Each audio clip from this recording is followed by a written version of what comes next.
chapter 51 till 53 to the end will be the final teachings of the first book of Tanya, Sefer Shabbat. So in this chapter, we actually go back to an idea in chapter 35 that the Zohar quotes the Yanuka, the child prodigy, and speaks about the idea of oil. That to create the light of God, the Shekhinah, the divine presence of God, you need oil. You need a wick, which is analogous to the body. You need oil that is analogous to good deeds, to mitzvahs. And by doing mitzvahs, doing good deeds, we create a light, the light of God. That was the idea that we spoke about there. And we went on to speak about that the act of the mitzvah then becomes the ultimate purpose of what God desires. This low world means a physical world where the physical actions are done. And actions are the lowest thing of a person, not the lowest of value, but lowest in humanness. Speech takes a lot more intelligence than action. Thought and deliberate thought, meditative thought, takes even more capability, right? But action, that's what God wants, and He wants the act. He wants the act of giving charity. He wants the act of the putting on of the tefillin. And that creates, then, as a metaphor, the light of God, the Shekhinah, the divine presence. That's what we spoke about previously. And then we went from there, we went through chapters 35 through 37, explaining that indeed it's in the physical world that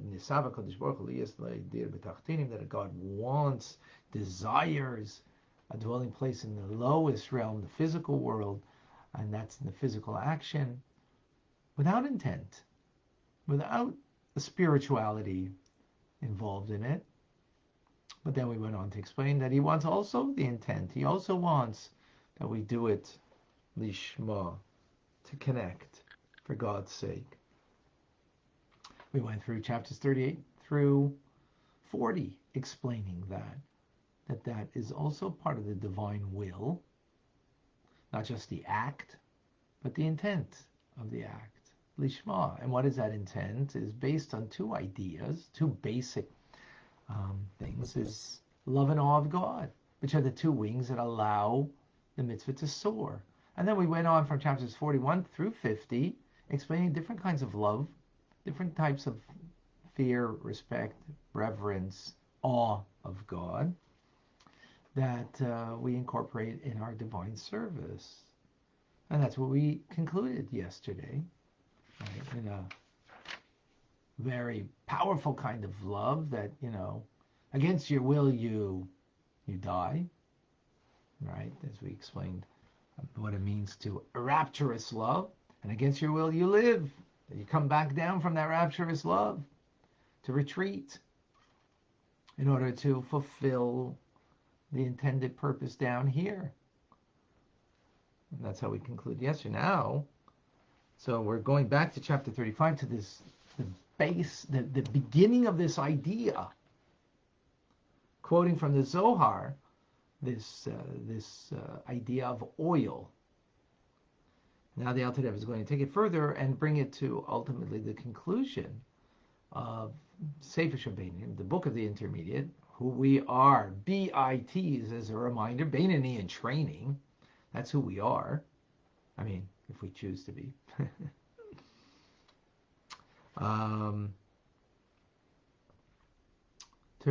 To bring this in a complete manner.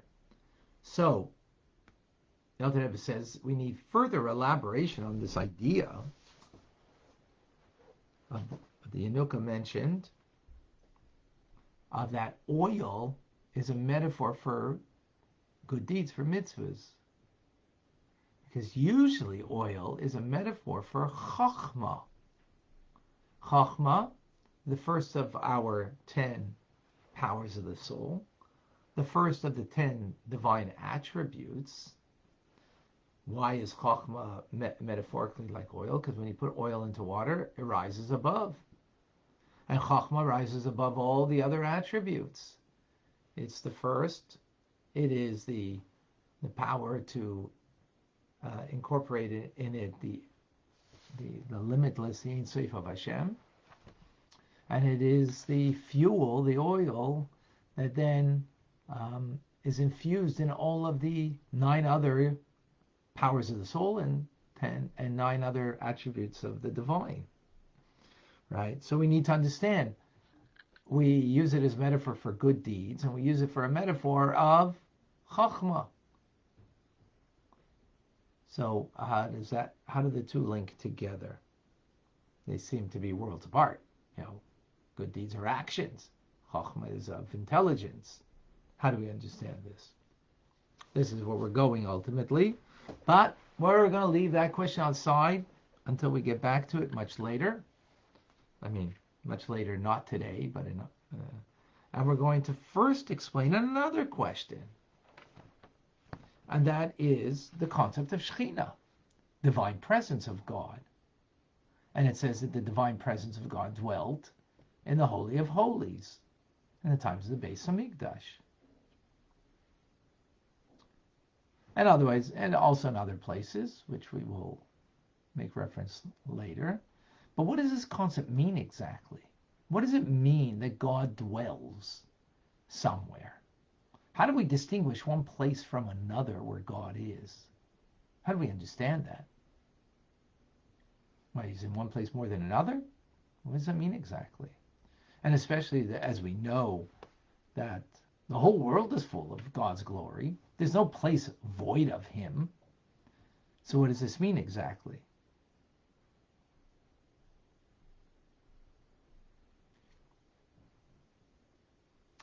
So where we're going to go with this is that there's going to be a distinction between God being everywhere and God being revealed somewhere. But in order to understand that, we're going to go and get personal. Job said, from my own flesh I see God. In other words, if I understand the inner workings of me, I will then understand the ways of God. Right? If I will understand how my soul and body work, then I will understand how God, the soul, the life force of the world, how he works within the world. So today we're just going to go into the analogy. Actually, for a bit, we're going to go into the analogy. And so let's understand. Let's get to know ourselves. So the human soul pervades all 248 organs of our body, right? From head, the highest point of the body, to foot, the lowest part of the body. So even though the soul is there everywhere, its principal abode, meaning where is it really revealed more so, where is it, so to speak, its dwelling place in an all-encompassing manner that is not so revealed really, revealed and not so revealed, is where? In the brain. And from the brain, the soul is diffused throughout the organs of the body. Right? Not only is it diffused from the brain to all organs of the body, right? But moreover, each organ receives from the soul a different life force and a functional power that's appropriate for it, based on the composition and its character, right? In other words, the difference between functional ability of one organ, an eye versus an ear or a foot, right, doesn't derive from the organ itself, right? The eye that has the power to see right? So it's not, it's not the fact that there is, um, you know, what's the word I'm looking for? There's, the eye tissue, and all of the eyeball and everything, the retina and everything, and so on and so forth. That, oh, that's what makes it see. Or the ear, that it has its qualities of an eardrum and so on and so forth. And all of those things is what makes the ear hear. No, that makes it a vessel that in it, the unique power is in the soul, right? That is in the, its main dwelling place is in the brain, that vests itself in that particular organ. And we can clearly see how the brain is one that's conscious of all that occurs in the other organs of the body, right? We get that. That's very clear, right? So how's it coming from the soul? So one might think, well, it's coming from the soul. Maybe the soul is divided into 248 parts, and therefore the 248 parts are now vested. Each part of the soul is got a place. One part is in the eye, one part is in the ear, one part is in the hand, one part in the foot, and so on and so forth. That's not the case, right?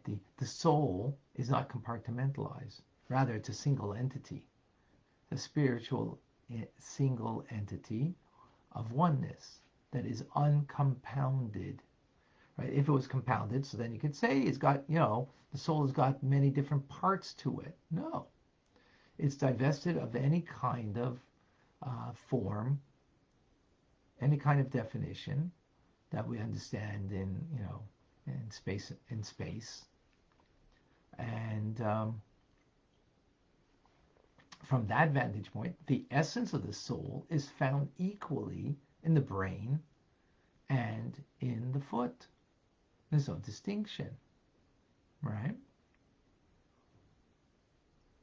And the way it is found, the organs of the body in the soul, is a one not of components, but essentially, it's there in an essential manner of, beyond any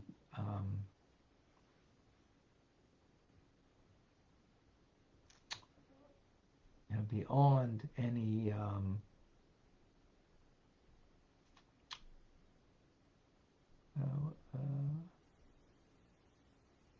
beyond any kind of boundary or definition, right? So you have the eye the way it's in the soul, you have the ear the way it's in the soul. It doesn't have it's not its functionality is not there. Its functionality is when it comes the soul into the eye to see. But there's an element of the eye that's in the very soul itself that is beyond any um, form, any shape, any parameters. That's the word I was looking for any kind of parameter, right? Now, for it to come from the essence of the soul to a functionality in the body, it first needs to flow from the core essence of the soul, where there it's concealed, right? That power. And in order that it should reveal itself in the eye to see, in the ear to hear, and the foot to be a foot, it first has to flow through the principal dwelling place of the soul, dwelling place as opposed to essence of soul, right? And that is in the brain, that's in the head. So therefore the brain receives the first power and the life force that's appropriate to all of the organs according to their composition and character. Right? So it's flowing through the brain first.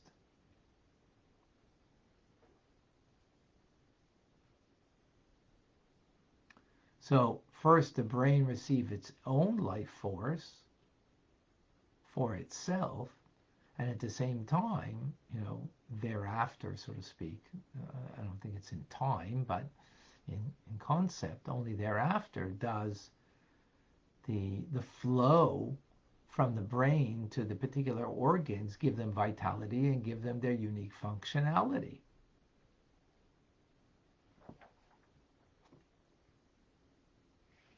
Even the heart, which is a central organ, right, which gives vitality to other organs, the heart diffuses to all organs, right? It receives its own vitality from the brain, which is why the brain has dominance over the heart, as we learned in chapter 12, that the mind can have dominion over the heart. Why? Because the brain is the source of vitality, of infusion to the heart to give it its functionality.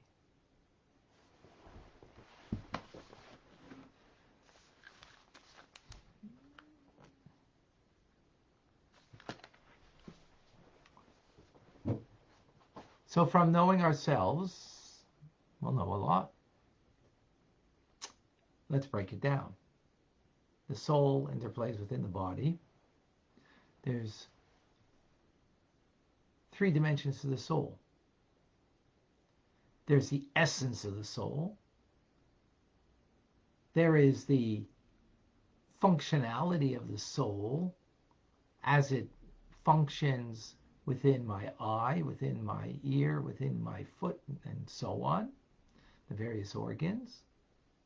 And then there is in between that, the brain, which is the first place of the dwelling, the revealedness, and that's why there's a consciousness to the brain, that the soul is first found in the brain in a dwelling manner, in its first place of habitations, shall we say.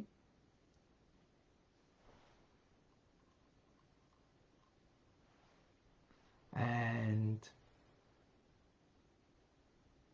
from there, from the brain, it's diffused, the soul is diffused into the various organs of the body.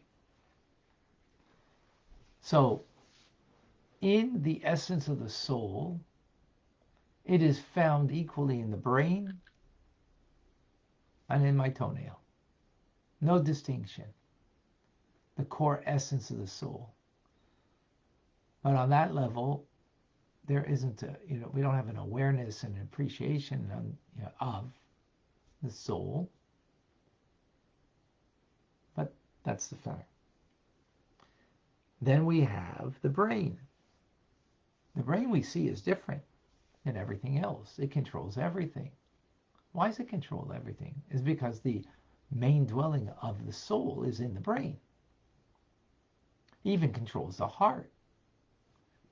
And hence, as a result, that's why the brain can have dominion over the heart. That's why you might have a desire in your heart, but you can overcome it with your brain, because the main principle abode of the soul, or its first full force revelation, is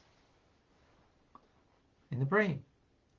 From there, the brain, through the nervous system and so on and so forth, diffuses vitality to the individual organs.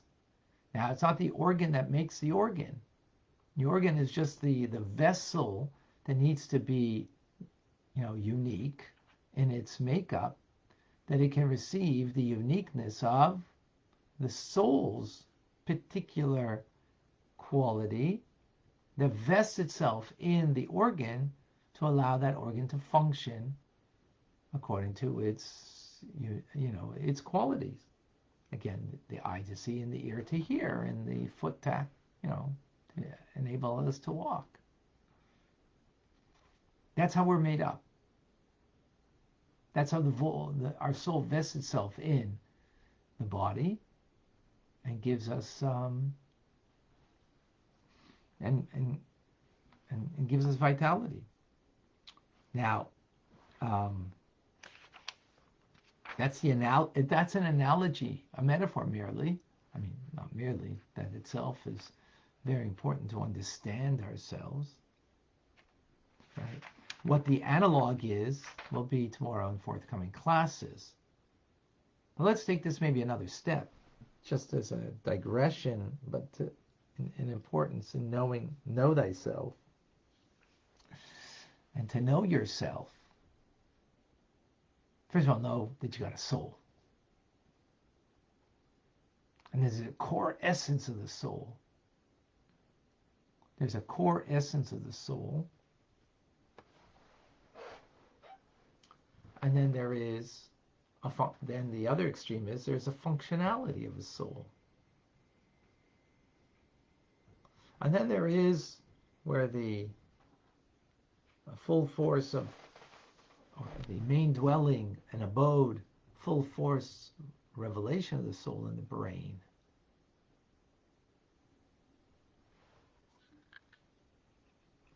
So a message to take out of this, which is, again, not, I wouldn't say is, that's not where we're going with this right now. But in any case, a side point. Your soul is whole and complete, even if it doesn't vest itself in the eye to see properly. Like my eyes, that's why I need these. I need glasses, right? The soul is not vesting itself in the organ of the eye in the optimum way, and therefore I need glasses. Someone that might be hearing issue. Another person who might be, walking. That they got something, what does it mean? It means it's not vested sufficiently. There's something not completely in sync. That the soul is not completely vested within the organ to give it its optimum vitality, right? It's not giving the optimum vitality. So there's two things. One is that, okay, that's true, but we need to know that the core essence of the soul is still complete. And we see that you might not have optimum quality in something. There's someone in our community that older chassid, both his parents were deaf. He was able, but he was born with the quality of incapable of hearing. Why? Because in the essence of the soul, it's still intact. And even the way the soul is revealed in its abode is in the brain, it can be complete there. As it's diffused within the ear to hear, so there was a lack of functionality or a lack of the flow that didn't allow it to be diffused in a way that his parents could hear. But yet, the soul is complete, so therefore it is able to give birth to somebody who it is complete in them. Now, obviously, you can also give birth to someone who in a similar problem, similar issue. Obviously, that can happen. But doesn't have to happen. Why? Because of this idea of that it's not the ear that it's got the quality of hearing. It's only the vessel that contains the soul's power, and it's the soul's power that actually gives us that capability of hearing. So that is an important thing to appreciate. And ultimately means that the soul has got such power that it might be possible, if we work on the soul power, that will then bring a full diffusion of the soul into the place that is got a problem. That's why the Rebbe would say to people, if they had a problem, check your tefillin, mezuzahs, do this mitzvah, do another mitzvah. What's a mitzvah got to do with the physical reality of the body? Because really it's the soul that's vested in the body. So if there's a problem with the soul, so then fix it on that level, and that might heal the diffusion of the light and vitality of the soul that needs to find its proper way into the vessel of the body, for the eye to see, the ear to hear, and so on and so forth. Which is a fascinating idea to think about. Okay, we got lots of questions. I might have lost some on the feed on Facebook. Davida, that's the first one I see. Is this the same metaphor of Hashem's human physical attributes? No, not really. It's not about the attributes here.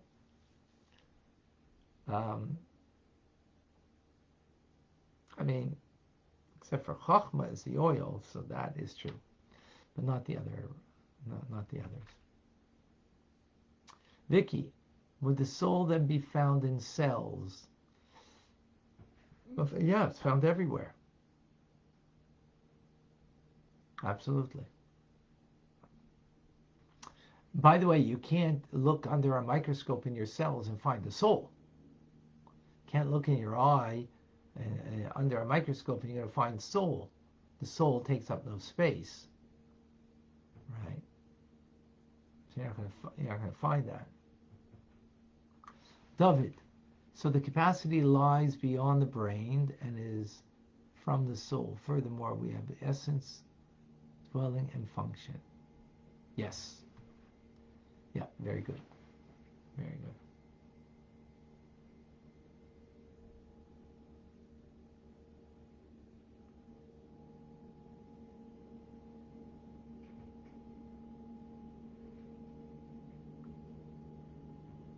John, as the divine soul is a part of God, lacking physical form, it is also lacking any spatial or temporal limitation, like God. Yes, exactly. We're not speaking so much about the. We're speaking of the divine soul, yes, and the animating soul, yes. Very good.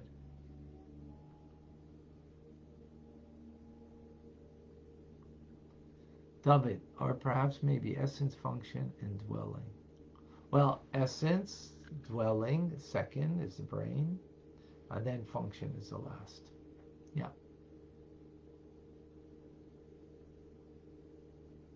Natasha.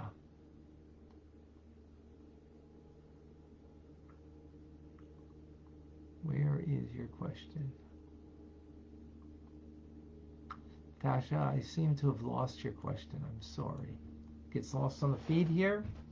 Do you mind reposting it, please?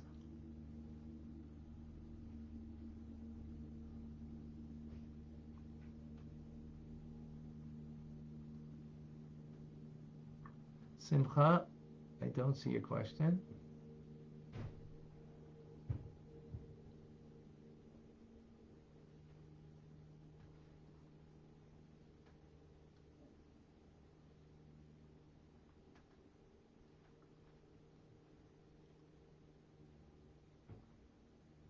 Rick, in the dream world, do we sometimes access more of the soul's composition?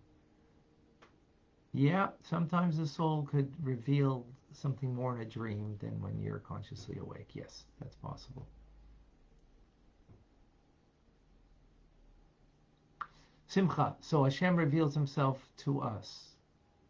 Well, we didn't get into the metaphor. We didn't get into the analog. We just gave the metaphor of understanding us. Let's not. Simcha, you'll be back tomorrow. We'll find out more. All right? Thank you.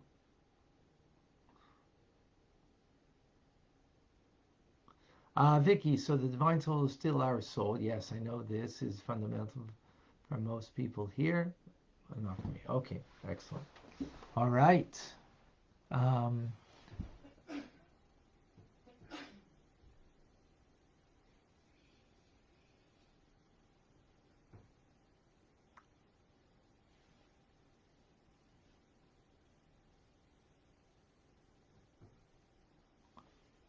Thank you, Rachel. questions on Instagram?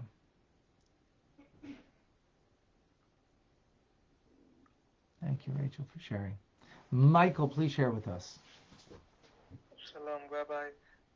When first our brain gets the place where the soul dwells, and it affects the organ, can then we to when we are ill and have problems with the organs, can we change the pain to a Torah study?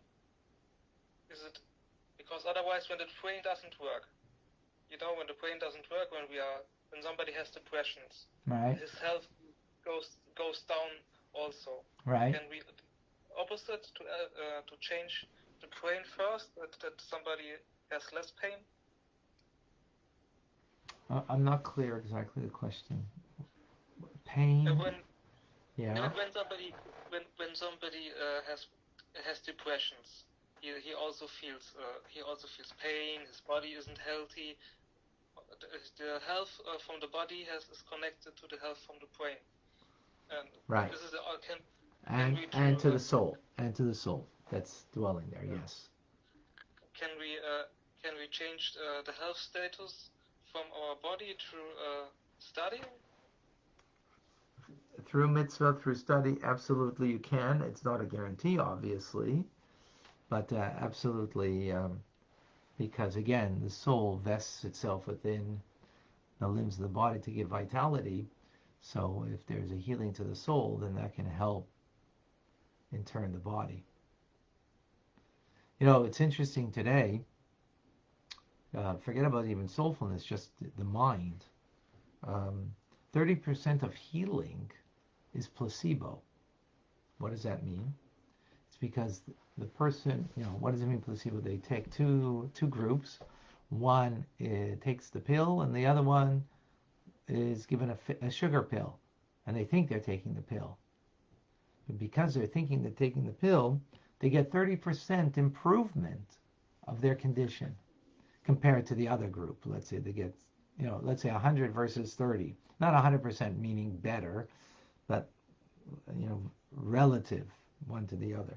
In other words, healing was thought to be merely a physical thing in the 60s and before, right?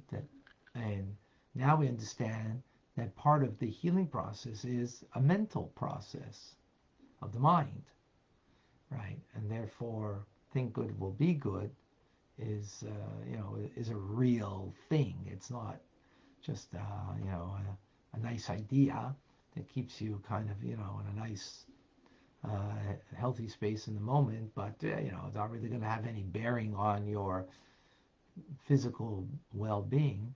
No, it does. It does. I mean, it doesn't guarantee things, right? But it definitely does have a bearing on it.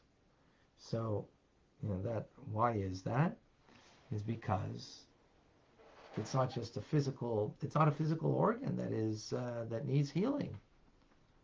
It's the soul that's connected to it, and yeah, that's the. So, Rabbi, can I ask you a question about this? Sure.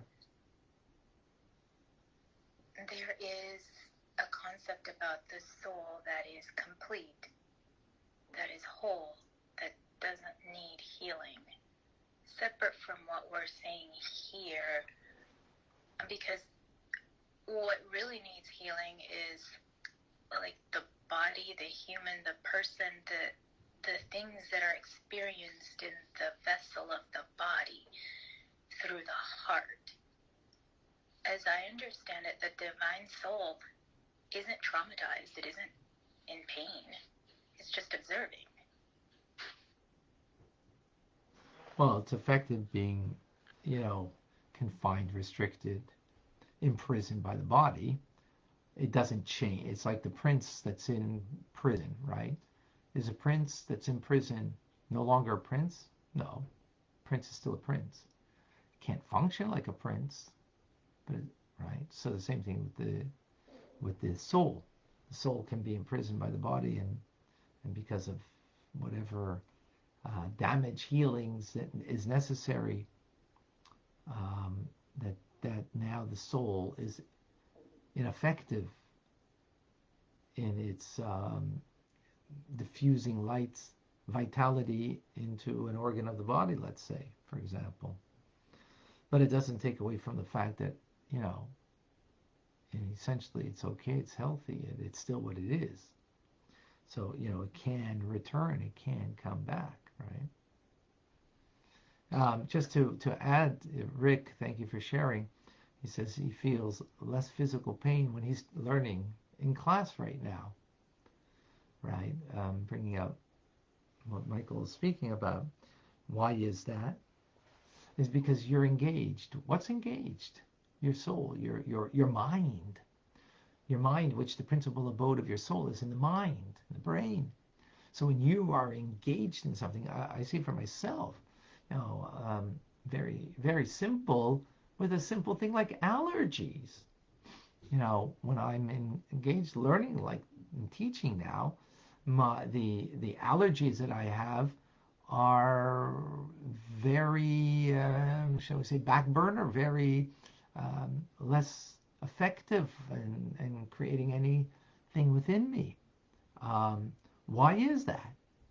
Just happens to be? No, it happens to be because I'm more attuned to my soul because I'm learning Tanya and teaching it.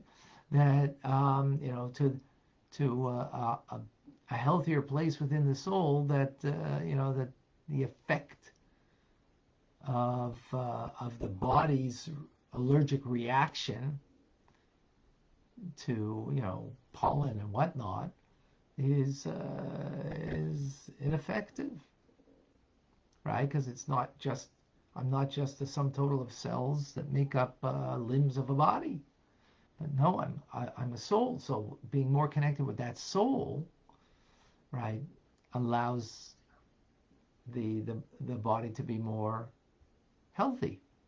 So, you know, is that a perfect recipe? Well, I guess if we were righteous, maybe. But, you know, it's not a perfect recipe and it's not a guarantee, but definitely I experience it myself, just as Rick is saying, how he feels less pain, you know, from whatever ails him when he's learning Tanya, because he's attuned to his neshama. That's a very powerful idea. Okay, Vicky. Yes, where do you get this vitality you speak of? Learning Tanya. We're all getting it, right? We're all finding it on some level. Why are you coming back every day? How come? Because of that vitality that you're experiencing every day. Because of that, you know, that you might have painful, difficult things of life, but they seem to be gone. Or mitigated at least. Maybe not gone completely, right? But very much mitigated when we're engaged in our learning. So that's amazing, and we all have that. We all experience it. Some more, some less, but we all experience it. Natasha, Vicky, Susanna, please repost if there's something that I missed. I know I may have answered everything, but I'm not certain.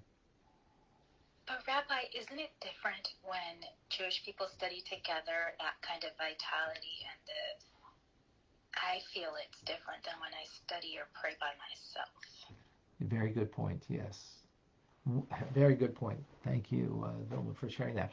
Right, because, you know, you think, I mean, what's the difference? What's the difference if you're praying with a group or you're learning with a group? Like, no, it's because physically there is no difference, but spiritually there is, because souls unite. You know, so they're united when they come together to learn, to do good, to do a mitzvah. Absolutely. Um, absolutely. And therefore, it gives more power, it gives more energy, it gives more light of God that will be um, flowing to us. Absolutely. Absolutely. Thank you for sharing that, Vilma. Yes, it's a very important point. Ryan, you had a question? I'm trying to find it. Ryan. Okay. If the brain is likened to the vessel or holding place from which the divine wisdom rests, is it through Torah study that one might expand their vessel so that it will allow room for divine wisdom? Yes, the Torah study will. It's interesting. Years ago they thought that the brain was just a physical piece of flesh that doesn't change. It is what it is. But then they saw that no, it actually does. That you can create more crevices and hold more information as a result, right? Of the radiator, more. I don't know what you call them, crevices. I don't know what you call it exactly, but you can create more space in the brain for more information to be stored there. So that's a physical thing that you can change by merely, engaged in intelligence and, using your brain rather than just, um, why do they call it the idiot tube? Because you just sit there and vegetate and you don't use your brain and you just, absorb whatever is thrown at you by Netflix or, any kind of program. Turn off your brain instead of turning on your brain. Yes, that's very true, Ryan. Thank you for sharing that. Oh, okay. Yeah, thank you, Vicky. Neuroplasticity. That's what it is. Thank you. All right, folks. We're going to Rambam right now. So we got a lot more to discuss, but you know what? Tomorrow we're going to continue. We're going to Rambam. Whoever wants to come on Zoom, 770-6085, or you can get it on Facebook, Chabad ZK. I'm Rabbi Ronnie Fine, coming to you from Chabad Zichron Gedeshim in Montreal, Canada, where it's a privilege and a pleasure to share with you the Tanya. Have a great day.